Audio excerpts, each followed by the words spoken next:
할렐루야. 주님의 날, 주님의 전에 나오신 여러분들에게 주님의 동행하심이 함께하길 소망합니다. 아멘. 우리 옆 사람하고 인사하겠습니다. 우리 평화의 인사를 나누겠습니다. 우리 악수하면서요, 주님의 평화가 함께하기를 바랍니다. 우리 하나 더 인사하길 바라는데요, 우리 기도의 삶을 삽시다.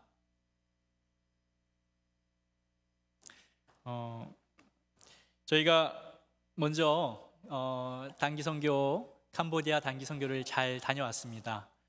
제 7차 캄보디아 단기 선교가 지난주 주일 우리 오후부터 어제 새벽까지의 일정을 잘 마치고 우리가 6박 7일의 그 일정을 잘 마치고 도착했는데요, 모든 과정, 모든 준비, 그리고 모든 결과들이 하나님의 은혜인 줄 믿습니다. 수고하신 우리 26명의 단원들과 그리고 남아서 보내는 선교사로 우리 후원해 주시고 기도해 주신 모든 분들께 또한 감사드립니다.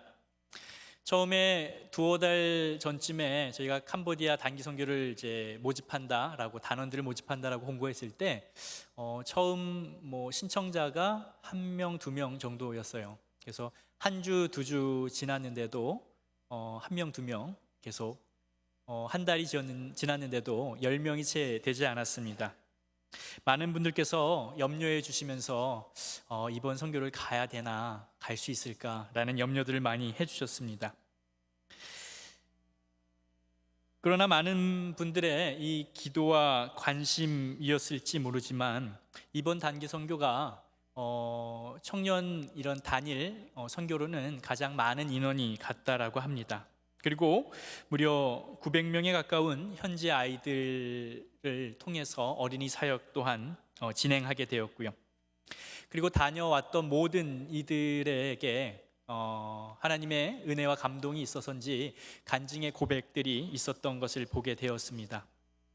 저는 생각하기로 어려울 것만 같았던 이 단기 선교의 시작과 끝, 그 마무리가 잘 될 수 있었던 이유가 모두 한결같이 우리들을 중보해 주신 보내는 선교사 분들의 그 기도가 있었기 때문이라고 생각합니다. 다시 한번 우리 보내는 선교사로 중보해 주신 많은 분들에게 감사를 드립니다. 여러분의 기도가 있었기 때문에 이번 선교가 가능했다라고 생각이 들지요. 저희가 선교를 이렇게 하고 마지막 저녁 때마다 평가회를 가졌었는데요, 저녁 셋째 날쯤에 저희가 다 모여서 다들 한마디씩 우리 평가회를 했습니다. 선교 사역만큼 힘들었던 시간이었는데 저희가 피곤한 몸을 이끌었음에도 불구하고 3시간가량을 우리가 평가회를 진행했습니다. 근데 한 명 한 명의 그 간증들이 참 의미가 있고 우리들에겐 뜻깊은 기억이 나게 됐습니다. 누가 서로 얘기하지도 않았는데 휴지를 바통 삼아서 나누어주면서 이렇게 간증들을 했는데요, 몇 가지 그 간증 중에 오늘 설교하고 이제 관련이 있어서 말씀드리면 이렇게 신뢰가 될지 모르겠지만 어떤 자매가 이런 간증을 했습니다. 자기는 청년부 예배를 드리고 결단의 찬양을 한 후에 기도할 때 눈을 뜨고 이렇게 기도를 이렇게 하는 것을 봤다라고 합니다.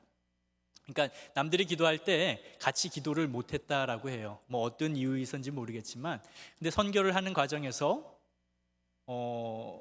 이제 돌아가서는 같이 기도할 수 있겠다라는 생각이 들었다고 합니다. 저는 그게 은혜가 되었습니다.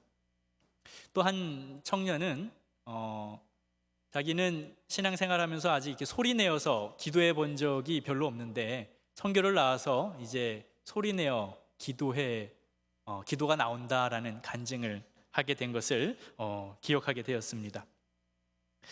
우리 기도의 이 불씨가 선교를 다녀오게 했고, 또 기도를 통해서 우리가 선교의 과정을 잘 마쳤고, 또한 그 기도를 통해서 우리가 앞으로의 사역들, 앞으로의 우리들의 삶의 과정들도 열어갈 수 있지 않을까라는 생각이 들어서 이 작은 변화들이, 기도를 소리내어 하지 못했던 그 입에서 기도의 소리가 나오고 남들이 기도하는 것만 바라보던 그 눈이 이제는 기도하기 위해 눈 감는 그런 모습이 되어가는 것이 이 변화들이 우리들에게 불씨가 되겠다라는 생각이 들었습니다.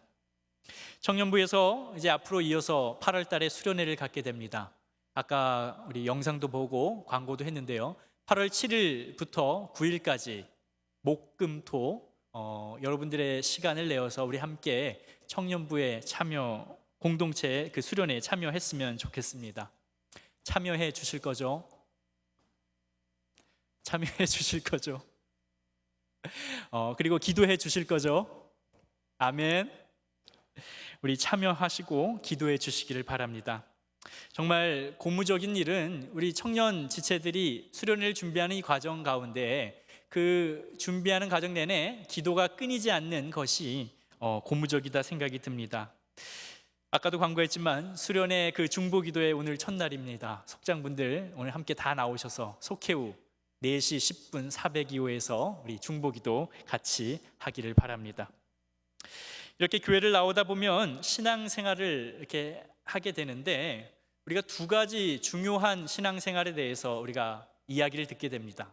하나는 말씀 생활에 대해서 강조하는 이야기를 듣고 또 두 번째는 기도 생활에 대한 이야기를 듣게 됩니다. 먼저는 말씀 생활은 하나님이 주시는 그 양식을 먹는 생활로 육의 양식을 먹지 않고 사는 사람이 없듯이 하나님의 자녀로 사는 사람들은 하나님이 주시는 영의 양식인 하나님의 말씀을 매일 먹어야 살 수가 있습니다.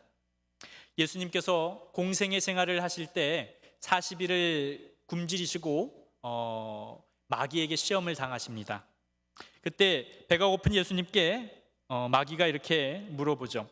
내가 만일 하나님의 아들이어든 명하여 이 돌들을 떡덩이가 되게 하라. 이런 유혹을 받게 됩니다. 마태복음 4장 4절에 보면 예수님께서는 이렇게 대답합니다.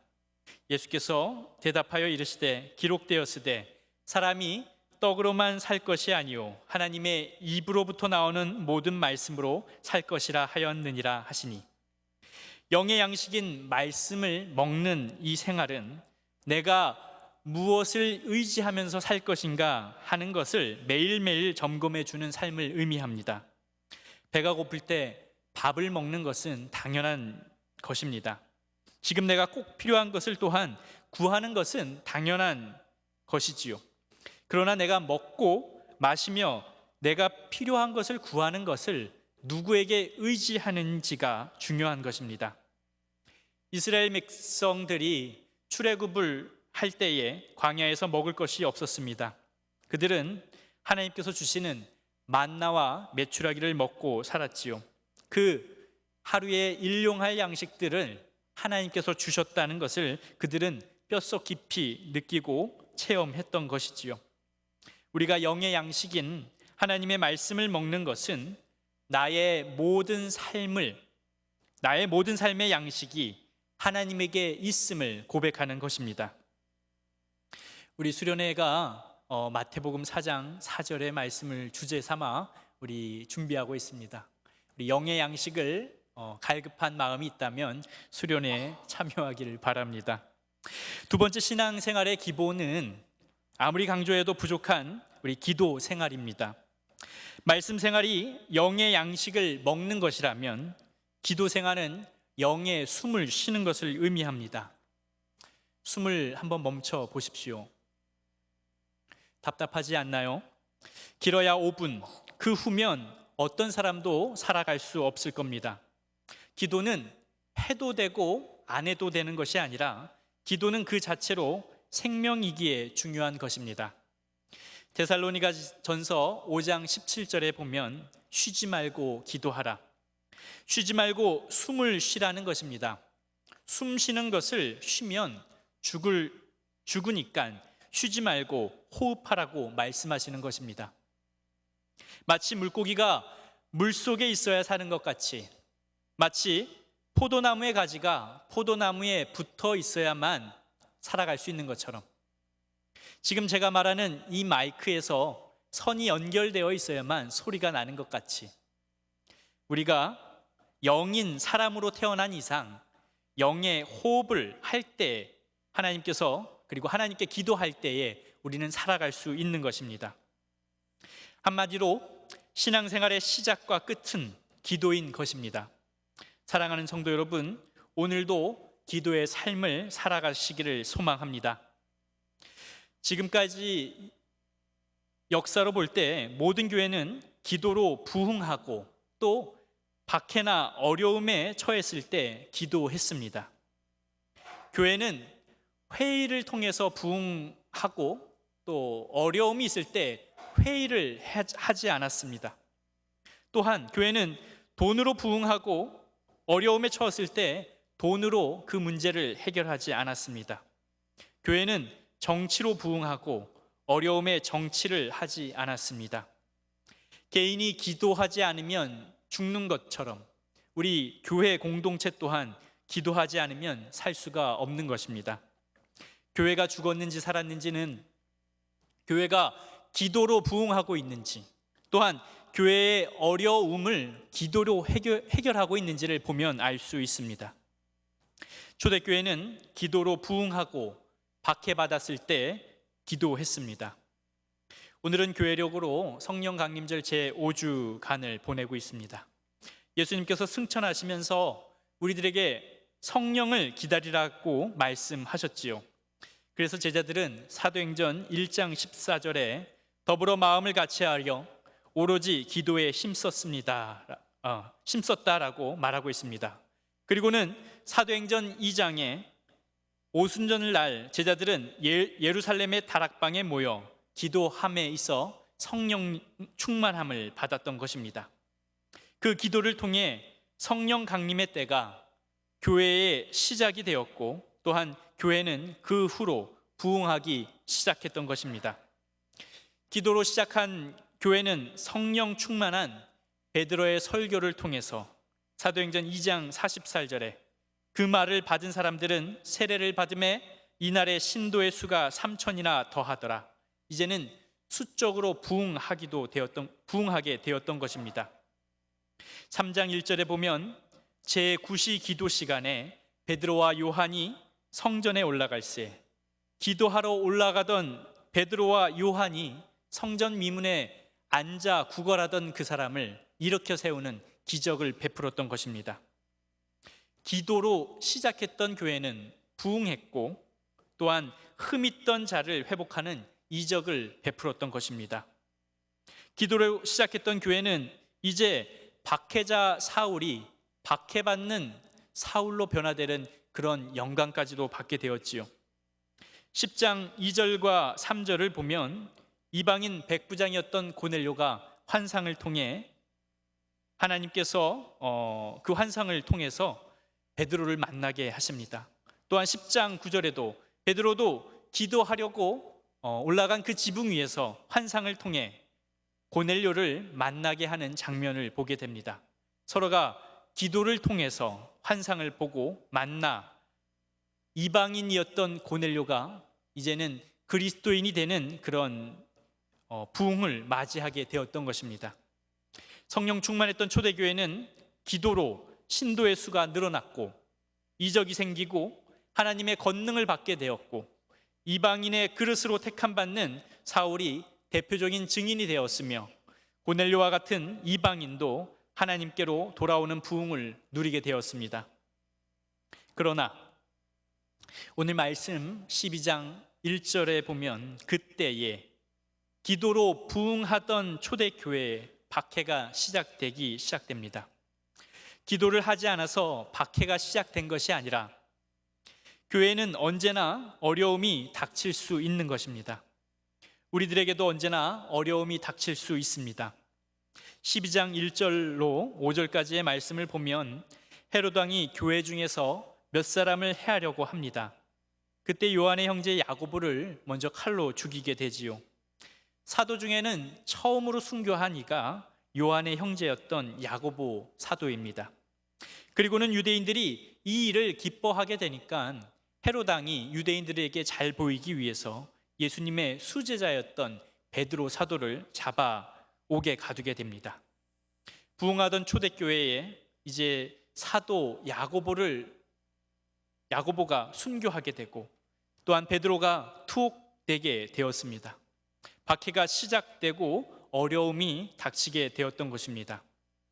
그러나 기도로 부흥했던 초대교회는 그 교회의 어려움을 다른 무엇으로 해결하려고 한 것이 아니라 12장 5절에 보면 이에 베드로는 옥에 갇혔고 교회는 그를 위하여 간절히 하나님께 기도하더라.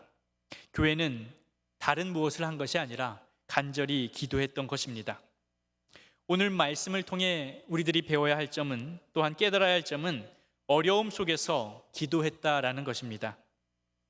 베드로를 위해 교회가 간절히 기도했다라는 것입니다. 나의 문제나 나의 어려움이 생길 때 해결 방법을 찾는 것이 먼저가 아니라 기도하는 것이 먼저라는 것입니다. 문제가 생길 때 너무나 쉽게 문제를 해결하는 데 집중하는 것이 아니라 하나님께 기도하시기를 바랍니다. 진짜 문제는 어려움이 닥쳤을 때 기도하지 못하는 것이 진짜 문제입니다. 기도하는 것을 잊게 되는 것이 가장 큰 문제가 되는 것이지요. 내가 지금도 기도로 숨을 쉬고 있는지가 중요한 문제인 것입니다. 우리들의 닥친 문제가 하나님께서 주신 시험이라면 그 하나님께 시험의 답을 구하시기를 소망합니다. 캄보디아 단기 선교를 우리가 준비하면서 이번에 이제 여러 가지 방들을 또 준비했는데요. 성경 이야기 방에서 다윗과 골리앗의 내용을 우리가 준비했습니다. 다윗 역할을 우리 희범이가 했고 골리앗을 재환이가 했는데요. 결론은 다윗이 골리앗을 돌로 쳐 죽이는 그런 승리를 이긴 것으로 연극이 끝나게 됩니다. 연극이 끝나면서 우리 아이들에게 질문을 던진 게 있는데요. 다윗이 골리앗과 싸우기 전에 한 일은 무엇일까요? 라는 것이 질문이었습니다. 대답이 무엇일 것 같나요? 대답은 기도였습니다. 사무엘상 17장 45절에 보면 다윗이 블레셋 사람에게 이르되 너는 칼과 창과 단창으로 내게 나아오거니와 나는 만군의 여호와의 이름 곧 내가 모욕하는 이스라엘 군대의 하나님의 이름으로 내게 나아가노라. 다윗은 오직 하나님만 의지하며 기도했던 것입니다. 사랑하는 성도 여러분, 쉬지 말고 기도하기를 바랍니다. 기도는 우리의 호흡이고 생명이기 때문입니다. 초대교회가 기도로 부흥하고 어려움에 기도했던 것처럼 우리들도 모든 일에 기도해야 합니다. 그러나 기도의 능력이 놀라운 것은 옥에 갇힌 베드로를 위해 교회가 간절히 기도했던 것처럼 공동체 안에 사는 우리들은 내가 비록 지금 상황에 기도하지 못할지라도 나를 위해서 기도하는 사람들로 인해 살아갈 수가 있다라는 것입니다. 나를 위해 중보하는 이들이 있다면 그것이 힘이 되고 나에게 생명이 될 수 있다라는 것이죠. 베드로가 옥에 갇혔을 때에 교회가 베드로를 위해서 간절히 기도합니다. 베드로는 두 군인들 틈에서 그리고 두 쇠사슬에 묶여 자게 되었습니다. 문 밖에는 파수꾼들이 문을 지키고 있었고 그 누구도 벗어날 수 없는 상황이었던 겁니다. 불가능. 베드로는 풀려날려야 벗어날 수 없었던 상황이지요. 베드로가 그 상황에 자신이 풀려나기를 바랐다면 미친 사람이라고 놀림 받았을지도 모릅니다. 그런데 간절한 교회의 기도를 통해서 베드로는 풀려나게 됩니다. 7절 이하를 보면 후련히 주의 사자가 나타납니다. 그리고는 옥중의 광채가 빛나면서 천사가 베드로의 옆구리를 쳐 깨우게 됩니다. 그리고는 그가 찾던 쇠사슬이 풀려나게 되고 그는 유유히 첫째, 둘째 파수꾼을 지나 쇠문 앞에 섭니다. 그리고는 그 쇠문은 저절로 열리게 되었지요. 간절한 기도는 불가능을 가능하게 만듭니다. 말이 안 되고 미쳤다고 손가락질 당할 일을 하나님께서는 우리들의 기도를 통해 이루고 계십니다. 430년간 노예 생활을 하던 이스라엘 민족이 가나안 땅으로 가는 그 사건은 모두가 불가능하다고 말했을 것입니다. 그러나 하나님께서는 이스라엘 백성의 울부짖음을 들으시고 모세를 통해서 가나안 땅으로 출애굽시켜 주십니다.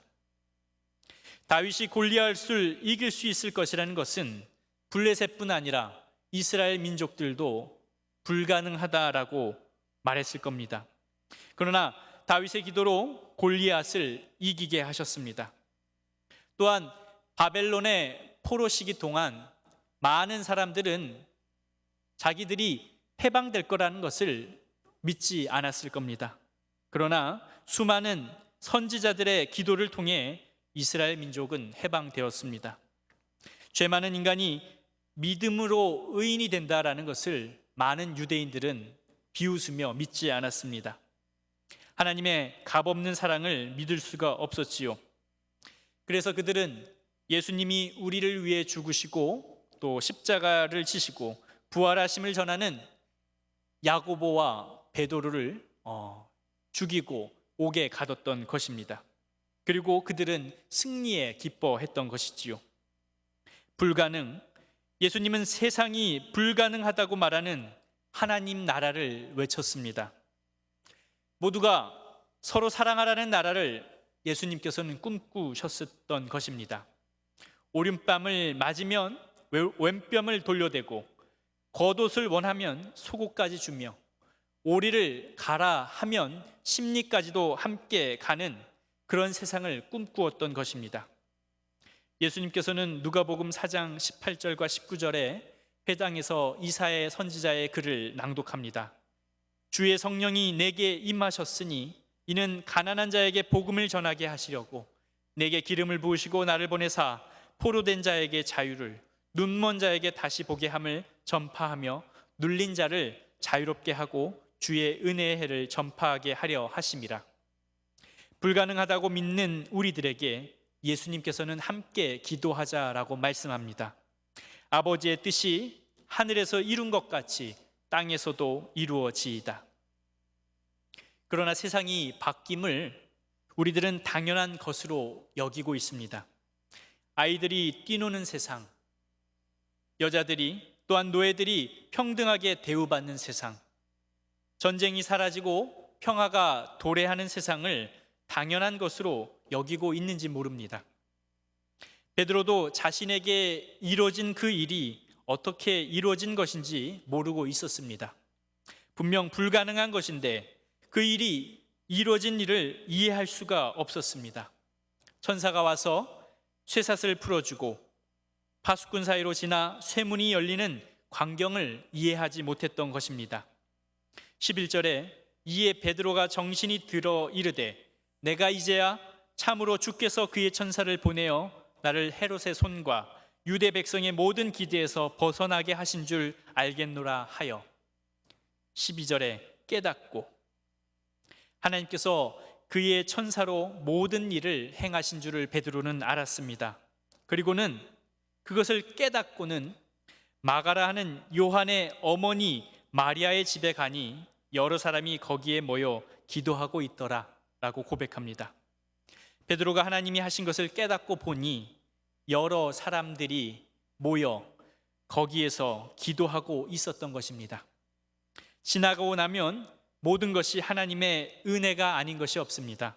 그리고 모든 것이 완벽한 하나님의 시나리오가 아닌 것이 없지요.